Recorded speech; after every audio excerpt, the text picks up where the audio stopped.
Rick, thank you very much for joining us. It's a pleasure to talk to you. Glad to be here. Thanks a lot. Well, talk to me a little bit about sort of the national strategy and where Colorado fits in. Yeah, it's a big state. I mean, you look at the gains that we had here in 2010, the ground game that we're putting in place here in Colorado. You know, we're coming out to do a temperature check of the crew that we have on the ground here. I mean, I feel good about where we are in Colorado, and it fits, you know, right in the national scheme of things. You know, you look at some of these western states where they vote early. You know, 80% of the population here in Colorado will vote early. We have a large Hispanic population that we need to you know, crack into and do some outreach and voter identification. So it's right in the square of where we need to be. All right. Now, we were looking in the office here. You have a bunch of volunteers on a phone bank. I think a lot of people don't get the blood and guts of a campaign. Mm-hmm. What's going on in this building day in and day out? What I mean, here and other offices here in Colorado where we're calling through, identifying voters, you know, asking if they support Mitt Romney for president, and then that is the first portion of it, and then we move them into a universe. You know, I mentioned the early vote here, so they will move into an absentee and an early vote stage once we get later into the fall, and then we turn them out. So this is the kind of the ground zero of where we start the process here. All right, we like to give our viewers a chance to chime in a little bit. So we got a question from Brian Olson on our Facebook page who asks, how about Wyoming Senator John Barrasso for VP? I'm sure you get the Veep stakes question all the time. I get it all the time, yeah. What goes into that decision? Yeah, I mean, that is purely a process up in Boston with the campaign, but you know, there are a lot of great names that are floating around out there, and you know, I mean, it'll be down the road. I think you'll see something toward, you know, it's usually announced closer toward the convention. I don't know what the plans are from the Romney campaign, but yeah, there's a lot of names floating out there, without a doubt. Well, why do people care so much about that? Do you think people actually vote based on the whole ticket? I mean, do they wait for that before they really, you know, decide? Yeah, I don't know. I'll be honest with you. I think the media loves to play the game. You know, it's kind of like there's one unknown right now, and that is who's going to be the running mate out there. And so there's a lot of people that you know, I did some radio in Reno yesterday, and they asked that same question: who's going to be the VP? I said, I have no idea.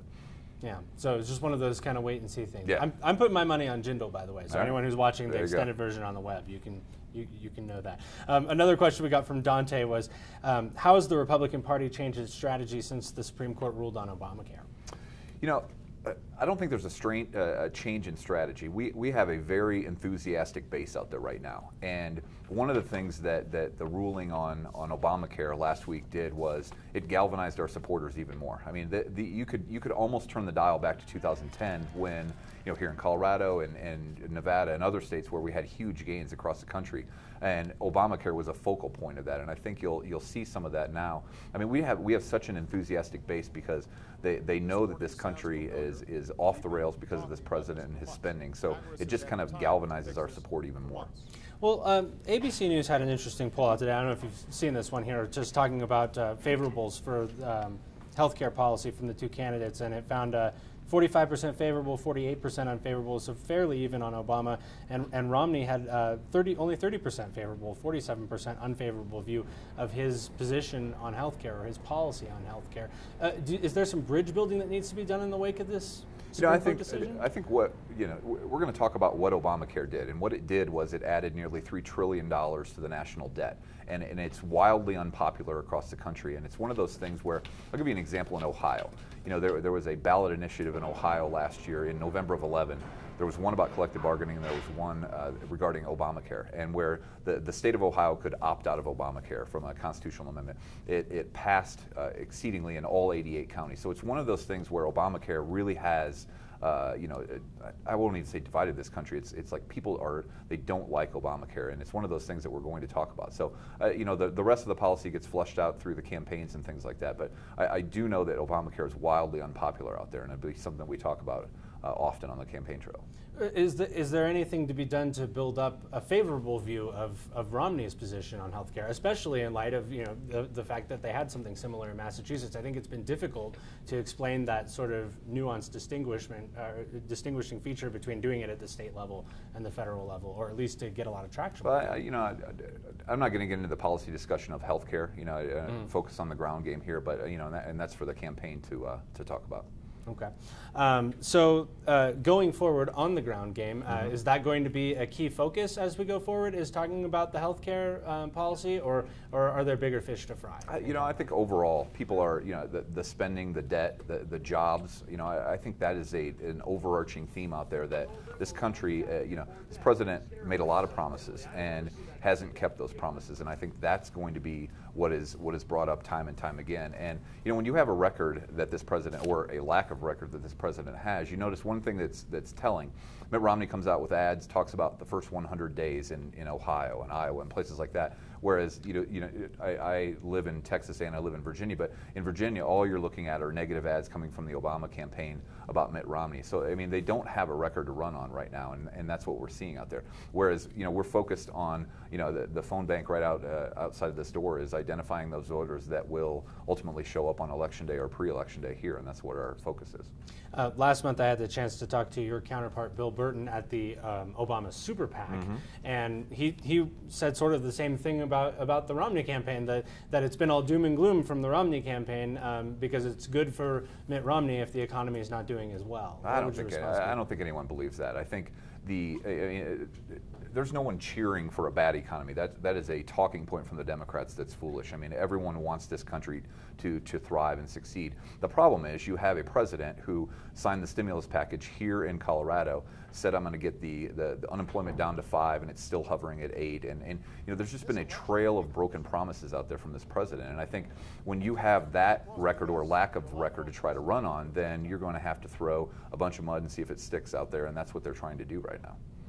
Another thing Bill said to me when I talked to him last week was that Mitt Romney thinks if the wealthy are doing good, that everybody's doing good, while Obama's focused on the middle class.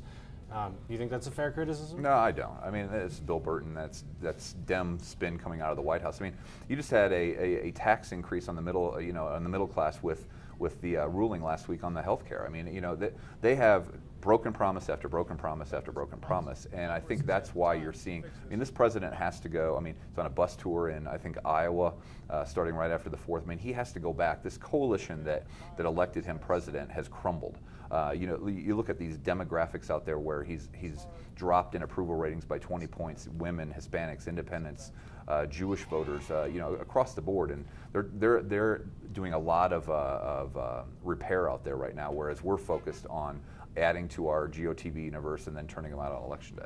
Right. Getting back to what you said about healthcare being unpopular, one of the key things that we heard the day of the ruling was, if you want to do something about it, then you're going to need to get some Republicans in office. You're going to need to get Mitt Romney in the White House. Has that message been gaining any traction? I think so. And the governor said that. His press conference right after the ruling, a couple hours later, was, look, the only way we can repeal Obamacare right now is replacing Barack Obama in the White House, and that's what our focus is. Why do you think people want it replaced? I think that this administration has added so much debt to the national debt. About $46,000 everyone is saddled with because of the debt that has been racked up here. And the solution for this White House on all of our problems has been, let's throw more taxpayer money at the solution. And their solution to this has been that, and it hasn't come back around to say, okay, this has worked. And so, when that's your only solution is to the federal government step in, that's the problem they have out there, and that's what people want Mitt Romney to come in and change the course of things. And the House Republicans have done a good job of introducing some job creation bills that just go to the Senate and die. So, we need to make sure we have the House, elect Mitt Romney, and take the Senate back, and then we can kind of move this country forward, which is what I think a lot of people are waiting for. The public polls would seem to suggest that you have just a slight bit of an uphill battle in Colorado. Not a terribly insurmountable obstacle, but I think the Real Clear Politics average when I looked this morning was Obama up 3.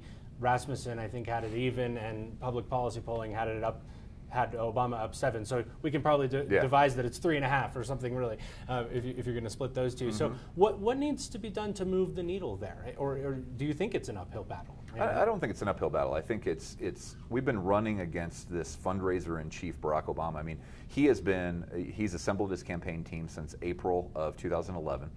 They've been raising gobs of money out there. They've had staff, offices, and things like that. Whereas, we've gone through a presidential or Republican primary process where, Mitt Romney hasn't been the nominee now. What has it been, about 70 days? I mean, seems like about 7 months, I think, and the governor would probably say it seems like about 7 years. But, we're just getting all of our, everything firing on the same cylinders right now, and I think we're in a fantastic place. We're sitting here on July 3rd, and I couldn't be happier with where we are. Colorado, I mean, all these polls, I mean, we're 120 plus days from Election Day, so there are a lot of things that will happen between now and then. So I feel really good about Colorado right now.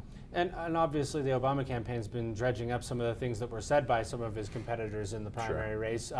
Does that damage the healing process? I mean, you obviously want to kind of get past that as being the nominee now. Yeah, I think that happens in any primary.